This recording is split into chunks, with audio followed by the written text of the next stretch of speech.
today they don't talk to each other. They just fight, and they're doing the thing for themselves. Versus doing it for the country. Right. And that's a recipe for disaster. Americans have a thing about rooting for the underdog, who find that well of strength to prevail against the odds, despite the odds, to achieve something beyond themselves. Today we hear from former Congressman, DCCC Chair, and Clinton Gore veteran Tony Coello, who used his own disability to enable tens of millions of citizens to have a full shot at the American dream. At a time when many are consumed with concern and despair, his comeback story is something to cheer for. From Ballard Studios in Washington, D.C., it's 13th and Park. We give you information, not a panic attack. I mean, look what's going on. I mean, my God. This was it. My kids were gonna die. That time is gone forever. This is the biggest story in America. We weren't prepared for this. Don't you want to speak truth to power? Toughest thing I ever had to do.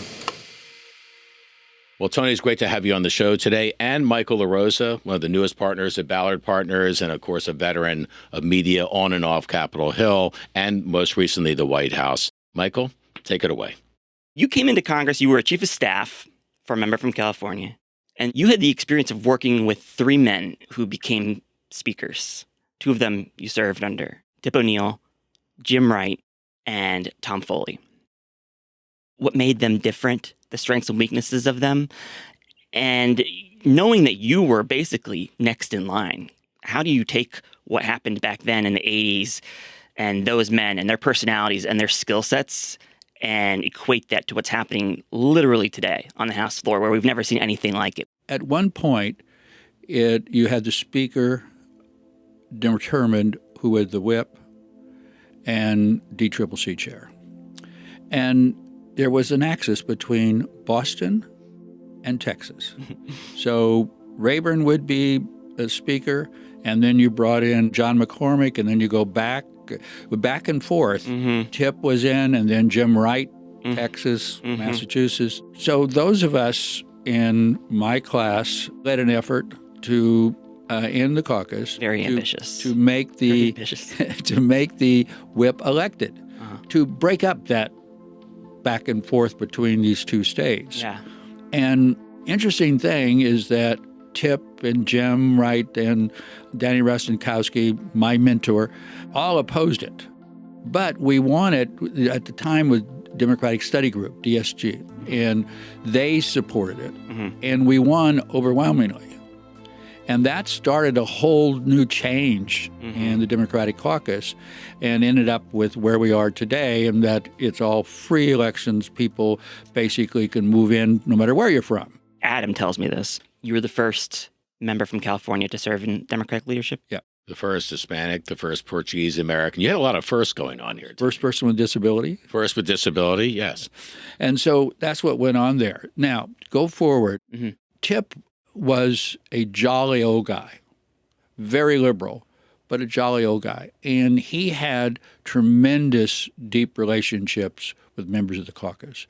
I had the opportunity, because of Rostenkowski, of becoming the DCCC chair over Tip's objection.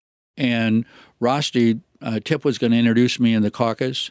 The morning of, Rusty came to me and said, "Tip's not going to introduce you." He said, "Well, that's another issue." It's similar to what's going on today, the last-minute drama. Yeah. So he said, "Jim Wright will introduce you. I will second it. Henry Waxman from California would be your state guy. He'll second it. And we have the votes. Don't worry about it." So I had, I think, 3 or 4 opponents, and I won on the first ballot. Well, of course, Tip was the one that popularized the phrase, "all politics is local." He should have said, "all politics within Congress is personal." Right? Absolutely, it is. He should have gone there. You had some very interesting relationships across the aisle. And we both went to one name in particular, Newt Gingrich. And I think a good relationship. Good, very good. But fundamentally different in so many ways. You once said, "Politics reminds me of driving a car. You put it in D to go forward. You put it in R and go backward." Right? That's right. I think I get the point. Yeah. The fact that you actually saw the value on the big issues to be able to have relationships with people like Newt Gingrich, George Bush. You had a very good relationship with George Bush. How important is that to be brought back into vogue, to be brought back into play, given what's going on today? That's what's missing today. And Newt and I had a great relationship and still do. I was very close to Tommy Loeffler, who was the deputy whip. I was very close to several of those Republican members. Actually, I really liked Bob Michael, and that he was Tip's best friend. So a lot of these folks, we talked all the time. So, Tony, let me take you back in time a little bit to the year 2000, which was a full year for you. Yep. The Bush-Gore campaign, where at one point you were chairman of the campaign for the vice president, Al Gore, in what was one of the closest elections, of course, in human history, not just American history. I want to play a clip from Al Gore on the moment where he made the concession and what I thought was one of the most patriotic acts in recent history. Good evening. Just moments ago, I spoke with George W. Bush and congratulated him on becoming the 43rd President of the United States.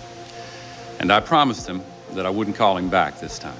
Almost a century and a half ago, Senator Stephen Douglas told Abraham Lincoln, who had just defeated him for the presidency, "Partisan feeling must yield to patriotism." I'm with you, Mr. President, and God bless you. Well, in that same spirit, I say to President-elect Bush that what remains of partisan rancor must now be put aside, and may God bless his stewardship of this country. You can't imagine, it seems, in today's world of politics, someone measuring up to the moment like that. He was considered Mr. Tech. Some people resented that because he was way out there and brighter than everybody else, and in Congress, you're not supposed to. It's a little snobbish. Right. And so Stay in line. Yeah, stay in line. You're not supposed to be too bright. So when he got elected to the Senate, it was obvious that he wanted to be president. Now, what people don't know is that his father wanted to be president. And his father was pushing hard to be president, and the president-elect wanted to pick somebody from Tennessee. So it was between Gore and Kefauver. You're talking about 1956 now, right? And Adlai Stevenson. And John Kennedy, Al Gore Sr., Estes Kefauver. Right. They were the three who were being considered for VP. Yeah. And so Al Gore Sr. wanted it desperately. Yeah. He didn't get chosen and was very upset. As a result of that, Al Gore Sr. Felt that Al Gore Jr. could never be president. And then Clinton was really smart. The man standing beside me today has what it takes to lead this nation from the day we take office. Senator Al Gore of Tennessee. He was, in my view, the best president that I knew, and I've been involved with 7 of them, in regards to being smart but understanding politics at its base. And he understood that he needed somebody that took care of the West. Al Gore wasn't West, but perceived West. He needed somebody that was liberal but not out there. Al Gore was liberal but not out there. He needed somebody young. That was the image he wanted to create. Al Gore was young. Next generation, Right. yeah. And so that was a real shrewd move on Clinton's part. The world would assume that when the vice president called you and said, "I want you to be my chairman," you were thinking about it only politically. There was another side of you, and there was always another side of you. For those that have read your story and know about how you grew up and the challenge you had when it was discovered that you had epilepsy at a time when people weren't supposed to even talk about it. My life sort of is controlled by my disability. I make a lot of my decisions based on my disability. My family turned against me because they thought I was possessed. I had a seizure. I was milking cows in the barn, and my brother carried me to the house. I'd had a grand mal seizure. Doctor comes out, tells my parents, not me, tells my parents he thinks that it's a seizure. My parents reject it. I go to 2, 3 other doctors. They say the same thing, but don't tell me. Then they take me to witch doctors. And I go to witch doctors, and that was... Literally witch doctors. Literally witch doctors. 3 of them. And the 3rd witch doctor was a Portuguese man, and he said, put a raw egg under your armpit, hold it there for an hour, and if the egg turns black, evil spirits have left.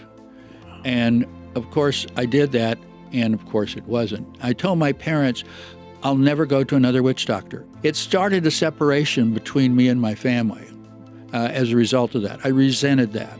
I didn't know what it was. Kennedy gets assassinated, and I decide I'm not going to be a trial lawyer. I want to do something else in my life, and I decided to become a Catholic priest. Then I am rejected from the priesthood because the doctor said to me, if you have epilepsy, you're possessed by the devil, you can't be a priest. You're disqualified. So I called my parents, and I said, I'm in Los Angeles, call my parents in Central Valley, and I said, I know what my problems are. The doctor, I just got out of the doctor and so forth, and he says, I have epilepsy. And my mother says immediately to me, no son of ours has epilepsy. Mm. And I had a lot of job offers as student body president. And I would go to an interview, and I had a paper to fill out, of course. Right. And on the paper was the word epilepsy. And I checked it. I never got the interview. The more turndowns I got, I started to realize it was because I was checking the box. But there was more than that. You couldn't get a driver's license. That's right. You couldn't get health insurance. Mm-hmm. It drove you to a fairly dark place at a very young age. Well, I became suicidal. And on the day I was going to turn the dirty deed, a voice came over me. Mm. I can hear that voice today. The voice came over me and said, you're not going to let anything or anybody stop you from doing what you want to do. I've never been depressed since. I've never gotten drunk since. I got my mojo back, and it was an exciting time at that point. It led to you meeting Bob Hope. Yeah. Whose name says it all, of course, for everyone that remembers Bob Hope.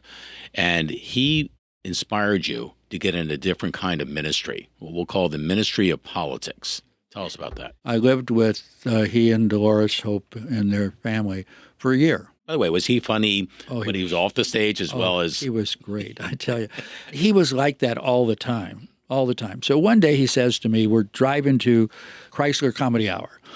And so we're driving along and we're speeding along, and he says, true ministry is practiced in sports, in entertainment, in government, in business, but you belong in politics. I never thought of that, So I'm intrigued with that, and I then decide I'm going to write my congressman, who I didn't know. The rest is history. The rest is history. That's how it started. So we were talking before the show about your time at the DCCC. I think it was the LA Times who described you as part of the new media-savvy, damn the system kind of politician, right? Oh, my God. This seems to be right up that alley. When I was DCCC, you got to remember, we didn't raise much money, and the Republicans were raising a lot of money. So they outmaneuvered us all the time. 10-1, right? 10-1. Big. Yeah. And we needed that edge, by the way, to stay up with you guys. But what happened is that in the 1980 election, Reagan wins by a landslide. We lost, I think it was like 21 House members, 7 committee chairs, the DCCC chair. I realized that I needed to compete with the Republicans because they could put their candidates on the air, and we couldn't. That's how it all started, and we then were able to do ads for each Democrat, candidates or members, and it was exciting. I remember one time Tip came to me because we targeted Bob Michael, and I did it deliberately because I wanted all the Republicans to know that they were vulnerable. If I could target Bob Michael, they were vulnerable, right? So Bob goes to Tip and complains. Tip brings me in and says, you can't do that. What are you doing? Yeah, what are you doing? You can't do that. I said, I'm doing it because of. He said, well, I want you to. I said, I'm going to keep doing it, but believe me, I don't want him defeated. Well, that's why at one point Newt Gingrich referred to you as a Democrat's Lee Atwood. I mean, You were only the second junior member to be elevated to the DCCC chair, the other one being, of course, LBJ. That's right. So that was quite an honor, and that was also quite a compliment from Newt, who's never been shy about going at it, right? Which really leads to the question about partisanship. So you've never seen partisanship, I think it's fair to say, Tony, as something that's bad, that you actually see it as something that's healthy for democracy, whereas today it seems like it's destroying the system. What's the difference between the way it was practiced back then and the way it seems to be playing out now? Well, I felt strongly that I wanted to be partisan, and I wanted the Republicans to be partisan. But at times we had to come together, because to run things, do things for the people, we had to come together and work together.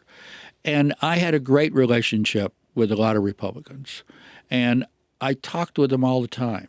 They would come to me. As a matter of fact, my staff at one point called a chair by my desk the confessional, because members would come in and say, I'm having marital problems, I'm having financial problems or whatever, Democrats and Republicans, and I would help them out. So my staff would call it the confessional. But I helped a lot of Republicans out who had problems, and I believe strongly that was the right thing to do. But today they don't talk to each other. They just fight, and they're doing the thing for themselves Versus doing it for the country. Right. And that's a recipe for disaster, as we have witnessed. Part of that, I think, also leads back to something that happened while you were there, is that Newt was able to win the battle. His first victory was bringing C-SPAN into the House chamber. That changed everything. On this historic day, the House of Representatives opens its proceedings for the first time to televised coverage. From this day forward, every member of this body must ask himself or herself how many Americans are listening to the debates which are made. I don't think I've ever told you this, Michael, but I played a role in televising the House. There was a lot of pressure about televising the House, making the House more modern and so forth. As a result of that, I was part of the staff for that. I met with the head of ABC, NBC, and CNN and so forth, and they all wanted to have free-floating cameras. What do you mean by free-floating cameras? You mean in the chamber? In the chamber, that right. You could spotlight whatever you wanted. The members said, well, if I'm picking my nose, I don't want the camera to see me picking my nose. Right. Or if I'm sleeping, I don't want them.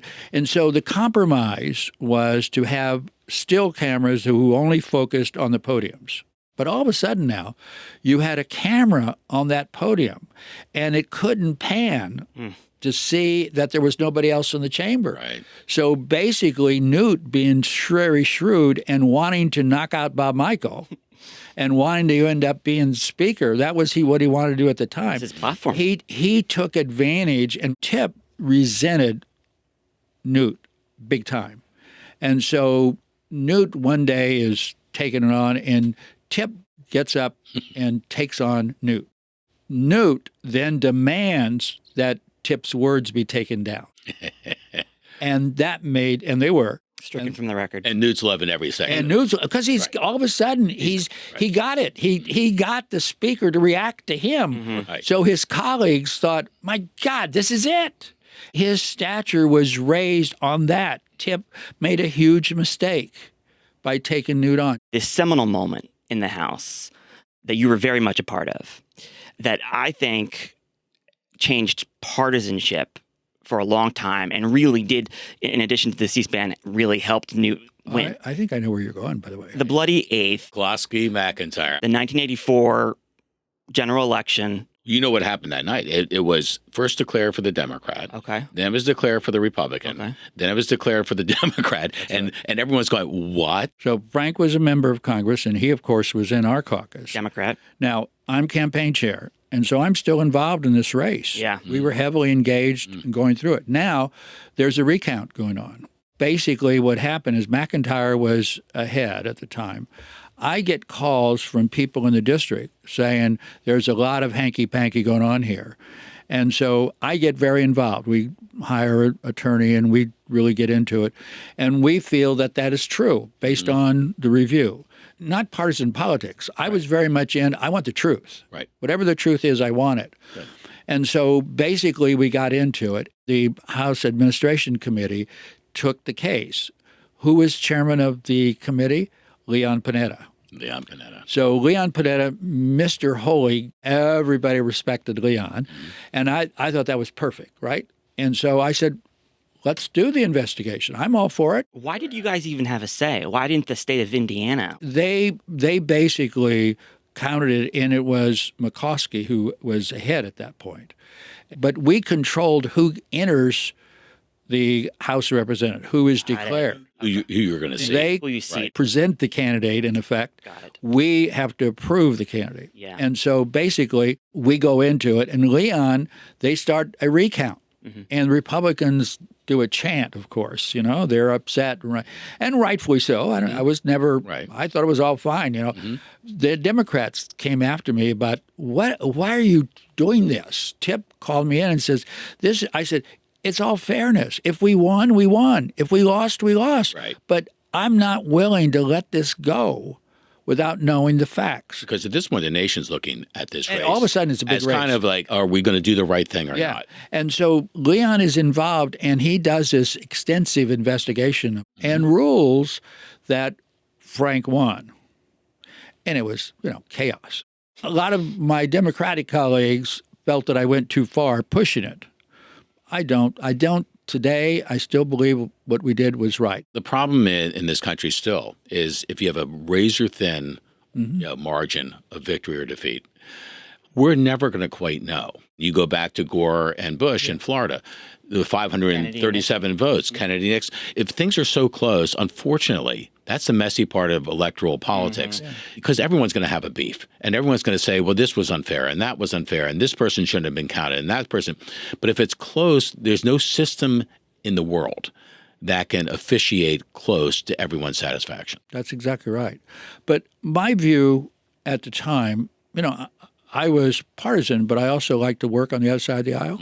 I just want the truth. And Leon would come to me and he says, are you really sure that we need to keep? I said, find out what the truth is. That's all I want. This infuriated Newt Gingrich. And this is when he kind of was able to unite Republicans more in trying to play hardball and go for the throats of Democrats. Yeah. If we rewind and go back to Al Gore, how you said no twice to Gore. Who did you say no to that nobody could think of saying no to? I've always wanted one job, more so than anything else I did. That was being chief of staff to the President of the United States. That was my dream. And so I'm in Wall Street and so forth, and I get a call from Harold Ickes, Leon Panetta, and Mac McCarty, who was Clinton's chief of staff. Yep. And so I get a call, and they want to have dinner. And so I go to this dinner. They're talking about different things. Mac's leaving as chief of staff and talking about that. And I was interested in who they're going to pick. And then Mac says, well, we have something personal we want to discuss with you. I said, okay. Still, I don't know what it is. And he said, the president would like you to be his chief of staff. Wow. And I said, I can't do it. And I said, it's the one job I want, but I can't do it. I come from a very poor family. My family went bankrupt. We were in the dairy business. I'm a staffer, and I start off at $6,000 a year and get married, and everything is a budget. We're going to spend $1 here and $1 there. And I leave Congress, and was one of the best things I did. And I go to Wall Street, and I'm making a lot of money. And all of a sudden, I can take care of my daughters. And I decide that I want to build to my grandkids, whoever they are, whenever they have, And so I'm doing that. I'm just really excited about that. And so they say, Clinton wants you to be his chief of staff. I said, I just can't. I'm at a point right now where I can make a lot more money to take care of my family. And I can't do it. So then Leon calls me and says, Sylvia and I would like you and Phyllis to come over to our place and have dinner. I'm thinking, okay. So we go over and we're talking. We're both Californians. Our districts were connected, and we're talking about all this. And he said, we need to talk to the two of you about being chief of staff. The president really wants you to take it. And so Phyllis basically agreed with me. I said, look, I really appreciate this, but I can't do it. I then get a call from Harold Ickes for let's go to breakfast at the Mayflower Hotel. on a Saturday morning. So I go in tennis shoes and Levi's and, whatever, get there and we sit down, we're talking about everything. He's talking about Clinton. And I already said no twice, so I don't have to worry about it. So then he looks at his watch and said, oh, you got to go. He said, the president's waiting for you. I said, Harold, I've said no. Don't do this. I can't. I was raised to never say no to a president of the United States. And I said, you're putting me in a spot. And so I take off, go to the White House, and I go in this room, and I'm sitting there, what do I say? How do I say it? Whatever. And all of a sudden the door opens, and in comes Clinton. He's got a polo shirt on. He's got Levi's on and tennis shoes. And he has a basketball. And he's twirling the basketball on a finger, just keeps on twirling it. Walks around the room, not saying anything to me. Didn't say anything. Just keeps on twirling this thing, and I'm looking like, what the heck is going on here? But he twirls it, and he said, my, I understand you want nothing to do with us country bumpkins. And I said, Mr. President, that's really unfair. I said, that has nothing to do with my decision. So he says, okay, let's talk about it. So he sits down, and I tell him why. I said, look, it's the one job I want, but I just can't do it. And he understood. He was very good about it. He ended up appointing me to a bunch of different commissions. You should know, as that one of the most prolific fundraisers ever in the history of the Democratic Party, you never take no for an answer. You should know that. So the fact they went at you several times, that should have been a tip-off to you, right? Yeah. I ended up loving Clinton and Hillary and so forth. They were really, really good to me. But they didn't resent the fact I said no. As a matter of fact, they respected it. And it all comes back, to my epilepsy, And I had introduced the ADA, and, you talked about the millions of Americans that it impacted. But to understand, the ADA is now the law of the land in over 50 different countries. So the impact really is international. And that's great. I mean, to me, that's the greatest thing I've done. And Papa Bush and I became great friends as a result of it. I introduced his daughter to a former staff member of mine, Bobby Cook. They're married with kids and so forth. Papa Bush called me and said, you can't leave. His whole thing was, we need to control Newton. You're the one who can help us. It's another way of saying, you're a Democrat I can work with. Yes, right? yes. Well, the American people, in fact, people around the world probably applaud your decision because of all you've done for people with disabilities. The LA Times once wrote that, you work at full throttle. I think it's fair to say that Michael and I can attest to the fact that you're still moving at full throttle today. The country's really been blessed to have had you in play both in and beyond Congress. I'm actually finally happy that you are using platforms like this to talk about your time and the role that you played in history and in Congress. Thanks for joining us on 13th and Park. It's been our pleasure. Somebody asked me the other day, do you regret anything you've said or done politically? Heck no. I loved it all. And I wish I would have said more and done more. I wish I had more hours in the day to do it. This particular system we have in the United States is the best in the world. Absolutely the best. People say, well, isn't partisan politics tough and dirty? No, it's not. It's necessary. Remember to subscribe today and hit the bell so you never miss another episode of the show with that trademark opener. From Washington, D.C., it's 13th and Park.